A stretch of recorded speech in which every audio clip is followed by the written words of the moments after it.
right. Hey, welcome everybody to another edition of 12 Days of Innovation. We have an extra special guest coming to us from around the world, and his name is Craig Kemp. He's an education and innovation leader, and I'm just going to stop and let him introduce himself because he can do a way better job. So, Craig, can you just introduce yourself to everyone and just let us know who you are, where you're located? Yeah, absolutely. Hey, thanks so much for having me. It's an absolute honor and pleasure to be part of it. And I'm pleased that we could find a time to chat today. So a little bit about me. My name's Craig Kemp. I'm head of digital learning and innovation at Stanford American International School in Singapore. I'm a New Zealand-born educator. Been in education now for over 13 years, both in the classroom and in leadership. Currently based in Singapore, where my role of Head of Digital Learning and Innovation is to support the authentic and purposeful integration of technology and innovation for more than 3,000 students and 500 teachers. Obviously, that's a big deal, and I have an amazing team of 5 digital learning leaders or coaches that work across the school to support that, as well as 3 innovation technicians that work in our innovative spaces to support tools, resources, and of course the teaching and learning integration. I guess one of the things about me is that at the end of this academic year, as of June 2019, I'm going to be moving into a full-time digital transformation consulting role and running my own business to support schools globally in creating and implementing their digital learning strategies, similar to what we've been successful in doing here in Singapore and the work that I've done with many other schools around the world. That's excellent. And that, so your school, just to clarify, you said 3,000 students, and that is pre-K through 12th grade, correct? Yeah, actually, it's lower than that. We actually go now all the way down to infant care. So we actually have an infant care program from students, kids and babies of 2 months of age. So all the way through. We're very, very full inclusivity now. Yeah. Talk about a huge, diverse population. That's awesome. All right. So let's just start off real simple. Can you just give us your definition of innovation, related to education? And then what are some examples that you have of really effective innovation in the classroom? Absolutely. So I guess to me, the term innovation is very subjective. For us here at Stanford, our focus really is on teaching skills and not tools to innovate with. We have a huge focus when it comes to innovation, that we are moving away from consumption to creation. So we want our kids to make and create and do. So to me, the term innovation refers to providing learners, whether it's students or adult learners, with space to lead, learn, and innovate in. And of course, for teachers, time to be able to do that. So time to explore and play. Think about what's possible. Think about what's not possible, and try and push boundaries. So we are huge advocates, and myself personally, of that mistakes are okay, that mistakes are where we learn from, and nothing innovative can happen unless we push boundaries and strive to do things that haven't been done before. So within the context of our school, I guess it comes down to providing time for our students to make, create, tinker, explore, inquire. And outside of education, like I mentioned before, innovation is about making mistakes. So you see that in the business world all the time. So there's no reason why in the education world, when we've got these defined curriculums, why we can't be pushing boundaries and taking risks and making mistakes too. Yes, we need some structure, and we need the ability to do the things we have to do as far as the curriculum we're delivering. But there's definitely scope in the curriculums I've worked with all around the world, the teachers I've worked with, there's definitely scope for them to invent and create opportunities to problem solve and step outside of those boxes as well. I mean, that's excellent. I didn't say this offline, but I'm one of 8 digital learning specialists for our district. And so we serve a district of about 24,000 students. And so we're split over, obviously, a lot of different schools, but we're on the same page there, focusing on the teacher. Let's make their life a little easier. Let's give them opportunity, and then let's let that then roll into the students and let the students benefit from that. So thank you for sharing those ideas with us. So you kind of had touched on it a little bit, and I'm curious, but how it ties into this. But what are some of the biggest challenges that you've come in contact with when really trying to train up teachers to be innovative, to integrate some different newer ideas? You'd mentioned time, and I'd love to hear how you expand on time, but then what are some other challenges that you found just in this process? Yeah, I think let's start with time, because time's always a funny one, because it's the first thing that teachers talk about. We are so busy in everything we do in our day-to-day jobs that time is something that we are always conscious of. So in our school in particular, we've been investing in, not in necessarily in tools or resources, but investing in human resources. So ensuring that our team can support teachers in saving them time to be more efficient. So a lot of the work we do with the integration of technology and innovation is around, what do you already do that we can add value to? We're not going to be adding more to what you do, but let's use the time that you've got well. So we work very closely with our leadership team, so the divisional principals, the curriculum teams, curriculum coordinators, to say, hey, give us some of your meeting times. We don't want to add additional meeting times. We run optional things like pop-in PD, techie brickies before school, those sorts of things where teachers can pop by. But of course, you only get that small group of teachers that are innovative and are going to do those things anyway. So how do we capture the entire population of a school? Because in every school, no matter where you are in the world, and I've been to a lot of places and seen a lot of schools, you've always got that small cohort of teachers that are going to be pushing back on everything you do. And it's not just digital learning, but it's every piece of learning, right? So this is the way I've always done things. It's something that always comes up. So it's pushing those boundaries for me, and particularly with time, that if I can do my job well and not take up more of people's time, then I'm doing a good job. So what we do with our team is invest in our academic leadership team. Say, hey, we know you've got a meeting from 3:30 to 4:30 every Monday. So why don't you give us every fourth meeting or every third meeting or a part of every meeting where we can introduce strategies that actually link to what the teachers are doing. And in addition to that, we work with team leads. So our cohorts of grade levels here, so grade 5 grade, will have 12 teachers and possibly 250 students. So for a lot of places around the world, that's a school. So for us, we use their languages time, which is 40 minutes every day, and pop into their class, into their meeting times and work with them on that. We also pop in and do modeling in classrooms because that's really important for some of our teachers to see as well. I guess some of the other things that we notice are the more and more technology evolves, and by the way, that's not going to stop. So if you think that you're in teaching and you're going to get away with avoiding technology and innovation, you're wrong. It's just the way it is now. We live in this digitized world where things are changing on the daily, and if you don't keep up, you will be left behind, is essentially how it's going to be. And robots and innovative solutions are never going to take away from the human aspect that is a teacher. But I do believe that if you don't keep up, you will be left behind. So that's something that we do say to teachers too, because we want to be really transparent with them. And the work I do in schools around the world is, it's not a scare tactic at all, but it is about educating them and investing in our teachers so that they can invest in and empower their students. So what we say to them is, the most common thing is, I don't know how to do it. And from my experience of teacher training college as well, we were always told that we had to learn and be the expert and the source of knowledge in everything we do. And that's no longer the case anymore. You just simply don't need to be. The world of the internet, Google, innovative solutions, AI, augmented, virtual, mixed reality. The world is a different place now. You do not need to be an expert. One of the things that teachers say all the time is, the kids know more than me. I said, yeah, that's awesome. Embrace that. Isn't that's just the greatest thing ever, where you can say that students in your class can become subject matter experts and lead learning in your classroom.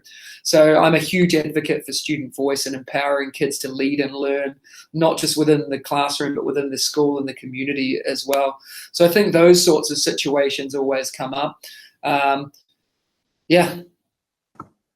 I mean, that's great. You covered a lot of different challenges, something that we are also, trying to do and experience at the same time, and really have that student-centered focus, letting them try and take some more ownership of their learning.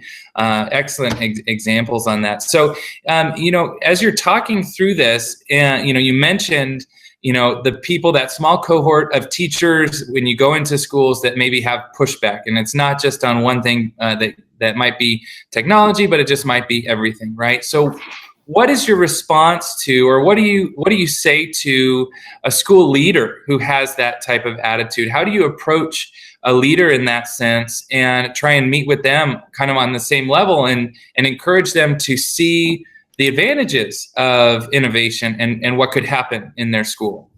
Yeah, it's a good question. I think it's and it's something that I encounter in all the work I do in schools around the world, as well as the most important step in any strategy or any change management is leaders knowing their people and leaders leading from the front. And that doesn't mean dictating and telling people what they have to do, but it's involving people in the decision-making process, but also making tough decisions when they need to be made. So what that might look like, and what I say to education leaders is, always have and understand and have a deep understanding of your why. You must know why you're doing this. And we say this to our teachers here on the ground as well. I'm the biggest advocate for the integration of purposeful and authentic technology in classrooms, but I see the most amazing lessons happening when the devices aren't out. So use them for a purpose. Don't use them for the sake of using them. Use them for creation. Use them for adding value to learning. You don't have to use them all the time. Use the tool, because that's what it is. It's no different to pencil or a pen. Use the tool to add value to learning. Don't pull it out and think that it's going to change everything, because the human element of teaching never changes. So to leaders, it's all about understanding your why, empowering your teachers, and sometimes that means, and I think one of the things I've experienced is, it's always tough for me to introduce and influence change within the context of my school, but it's far easier for me to step into other schools and influence and empower change. Sometimes you just need that outside voice to empower change. And we do that here all the time, bringing in subject matter experts. But I think it also comes down to that longer term plan and visioning. So what we've done is created a 3 to 5 year plan of all sorts of things, from infrastructure to staffing to innovation and what that looks like, to curriculum development cycles. So making sure that we are actually forward thinking rather than being response driven, so that our time can actually be embedded in making change rather than letting the change make what happens here. Yeah, absolutely. I mean, that is an excellent example and excellent advice to our coaches and principals and leaders that are watching this, to be able to think about moving ahead, understanding your why, having your vision, and then pushing through and making those tough decisions, like you said. So thank you for that. So in your education journey, as you've come to this point, and we're going to talk a little bit about your blog and about what is school in a little bit, but I'm just curious, who are your biggest role models or in education, people that you've looked up to, books that you've read that have really inspired you to become who you are as a leader and as an educator, and just share any kind of role models that you have that's with us. Yeah, it's a good question, and I get asked this a lot as well. And the first person I always say is my mum. So my mum was a stay-at-home mum all the way through school, and then I got to middle school, and she all of a sudden decided that she wanted to be a teaching assistant. So she went into the school next door and started being a teaching assistant, and then she just had this passion. She's just, just that the person that you meet that just loves people and everyone is drawn to. So she always had this desire to help people, and she then did her teacher training in her 40s and decided that she wanted to be a teacher, and not only a teacher, but teaching, and I think in the most difficult part of the school, which is with kids who are just starting school at the age of 5. So, and in a school from a pretty pretty tough background as well. You've got kids coming to school that haven't eaten, that have parents with all sorts of social emotional issues going on at home, drug abuse, alcohol abuse, all sorts of stuff going on. And seeing the way she transformed lives at the age of 5, but not only the lives of kids, but impacted the lives of the parents as well. That was, as a teenager, one of the biggest influences in my life. That's what I had no idea what I wanted to do, even when I was 17 or 18, until I really thought about the question of who inspires me. And to me, the inspiration was always teachers and my mum. So that's where it all started. Sounds like a sob story, but it really genuinely was the thing that kickstarted it all for me. And in education now, I guess I have 3 names that stand out for me. Obviously, being a connected educator that uses Twitter and social media to connect and engage on a daily basis for my self-learning. One of the first people I always call on is George Couros. And that leads back to his book, which is an inspiration to me and something that I have on me all the time in my office as well. And that's the innovator's mindset. And I think I come back to quotes in that and pieces of that just about in every conversation I have. And my connection with George has been fantastic too. He's always willing to help. And that's sort of what I strive to be online as well. A person that's willing to share, but also willing to help on a micro level. So that's another person. And as a leader, I think Eric Sheninger out of the US as well is someone that I've always looked up to and followed. Very inspirational. And then from a teaching and learning perspective is Dave Burgess and Teach Like a Pirate phenomenon that is all about inspiration and empowerment of people. And having the honor to meet all 3 of them just makes it even better. I mean, it's something that I always strive to do and be is improve my practice and what I do and genuinely try and make a difference in the lives of other people. And I think my career has seen me go from teaching kids to teaching teachers in a school and now moving into the next step of my journey, which is trying to have a greater impact across the globe as well, not just online, but having the ability to go and help digital transformation and the support of professional learning in schools globally.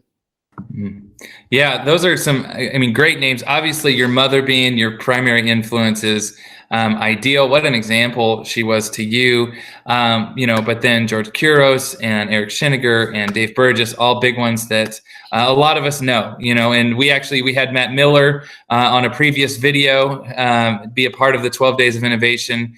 Gave us some great thoughts and great talks on his expertise in this concept. So it's great, and it's awesome to be able to just share this common experience with you and to have you be here with us. So you mentioned social media, and I was kind of previewing the hashtag What is School. So tell us about your social media journey. Tell us about the hashtag that you really started and that has exploded all around the world. And just your Twitter journey, I guess. Yeah, I sort of refer to it now as going from lone wolf to hunting with the pack. As an educator outside of social media, when I first started, I was very much a lone wolf in a small little town in New Zealand. Being introduced to social media and thinking that it was just for yoga and food and the Kardashians and not really understanding what it's all about. So, and the 2 people that got me started were Anne and Claire at a small conference in Dunedin in New Zealand, where they introduced me to Twitter and said, you need to get on board. We're sharing so much stuff out there. So I got on board. I didn't get it. No one was there to support me until I went back to the same conference the following year. And they said to me, man, what are you doing? You're missing out on so much learning. This is where our interactions are happening. We're using the hashtag. I didn't know what a hashtag was at the time. This is 7 or 8 years ago now. So that's what kickstarted me. They sat me down at that conference and said, right, I'm going to step you through everything that Twitter is about for educators. That people say Twitter is this dying social media, but for educators, it's growing and it's influential and it's empowering and inspiring all at the same time, where you get links for things, you get experts for free from around the world that you can share and learn from. And it's the new way of learning. And that sold it to me, and they got me hooked into it. They stayed in contact with me to share what I should do. And then it just really took off and I got addicted to it. I really did. I was using it on the to and from school. I was saying to my principal, no, I don't need to go to a conference. Like, I've got everything I need here. I ask a question and I get an answer. People say, how did you grow your following? So it's not about how many people that I'm connected with. It's about what I do and what I share online and who I'm connected with and the sorts of things that I'm doing online. And I'm connected now with almost 40,000 people around the world, and that is awesome. But people say, how do I get more followers? And I always tell them that it's not about getting more followers. You have to own your own journey. And I think that's something I learned myself, is that if you're not empowered to use that form of social media, then don't use it. You have to want to learn. And what I'm starting to find is the more and more people I talk to are turning to Twitter, because it's starting to have this nice feel about it, that people are willing to help. I might spend 5 minutes in my time in a workshop with an individual, but that might be all it needs to get them kick-started on something. The other thing I try and do now as far as social media goes is be a sharer of knowledge. So create Twitter lists, empower other people, help people grow their networks, sharing things out. I think I get much more benefit now from helping other people succeed than helping myself succeed. And I think that's a journey I've gone through, as far as being a lone wolf in a small town, New Zealand, to hunting with the pack with thousands of people from all over the world that I'm honored to work and learn from every day.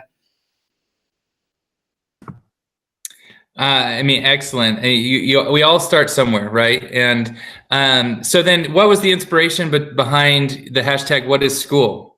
Yeah, so What is School started from just me being involved in Twitter chats and thinking, wow, there's something here. There's something that's missing. There's at the heart of the Twitter chats that I was in that got me going, like Sat Chat, Sun Chat, Ed Chat. These were these big, ginormous chats that had all of these experts in it, but there were a lot of people that were too scared to jump on board. So What is School sort of turned into a monster overnight, because we started this thing we weren't expecting, and I connected with an amazing lady, an artist but an educator in her own right, Laura Hill, and on Twitter she's at Candyland Caper, and she was the inspiration really behind the idea of what is School is. And really I jumped on board with her, and we together grew what it is now. The intention was using the hashtag What is School to start defining areas of what actually is happening in schools now. And every week we have a different chat and a different topic and a different theme. Laura is very busy now, so she's not involved in What is School. She's very much on her own path with her artwork, which is incredible. So every week now I have a different chat with a different co-host on a different topic. So just today I had a chat with Tanya Leclerc, and we were looking at computational thinking and focused around the hour of code that's been happening this week. Next week is a look at Christmas and celebrations. And every week I have a new inspirational person that leads that with me. And very much week after week, we have same people, but new people, anywhere from 50 to 100 people every week jumping on board to chat through structured questions in an hour-long chat.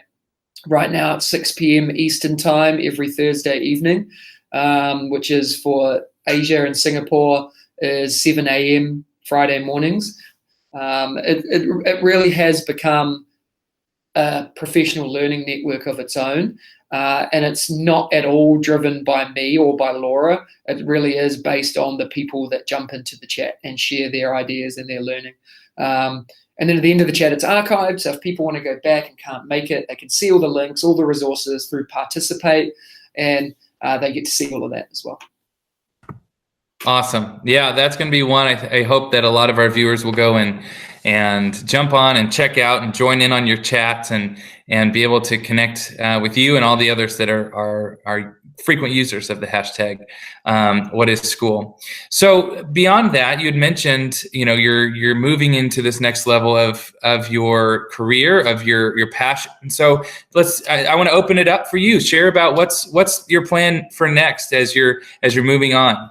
Yeah, thank you. Yeah, I'm taking the leap from the world of being in a school and doing a lot of speaking and work with schools around the world on the side and weekends and school holidays, which just doesn't work with family. So I'm taking the leap and dive into a full-time business of my own, which is going to be around supporting schools in their digital learning transformation journey.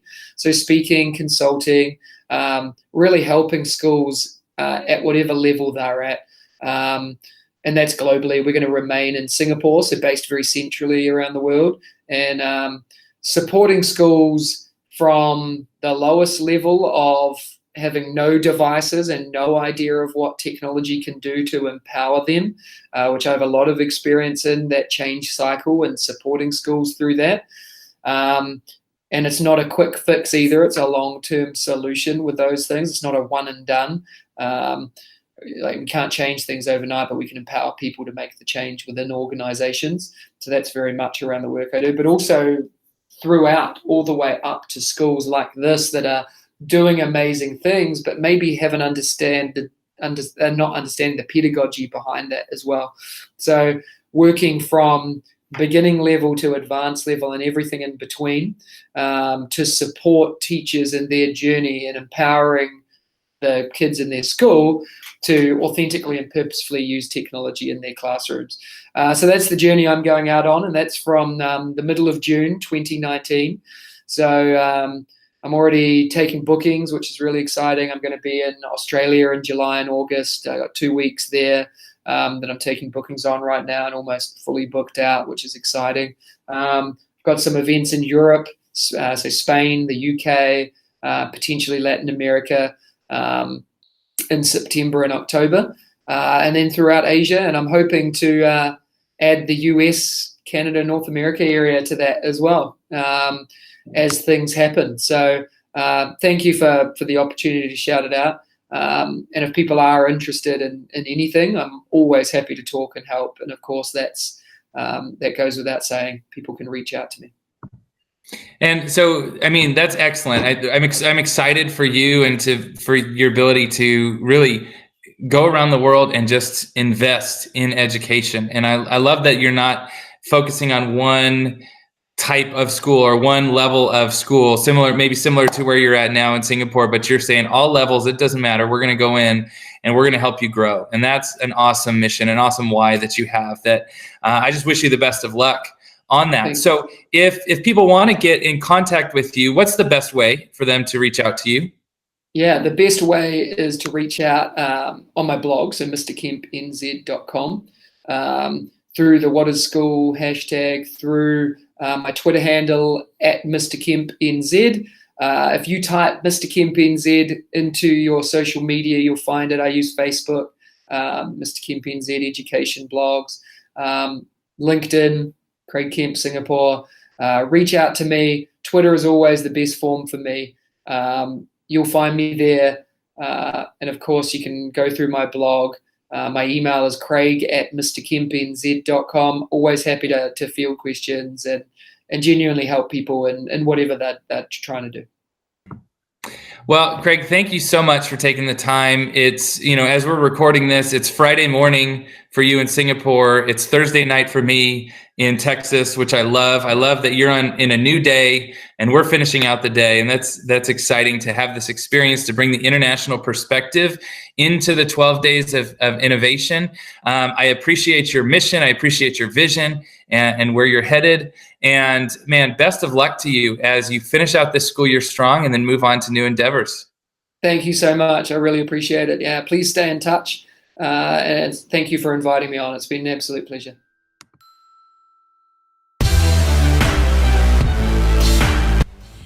This is Tony, and I'm coming to you from The Nest. We are so excited about 12 Days of Innovation and so excited that you've joined us for this video. Don't forget, there are more videos to watch for 12 days, and you can find out lots of details and sign up at 12daysummit.birdvillenest.net. Don't forget to share what you're learning and your aha moments, and join the community at hashtag 12daysummit on Twitter and Facebook.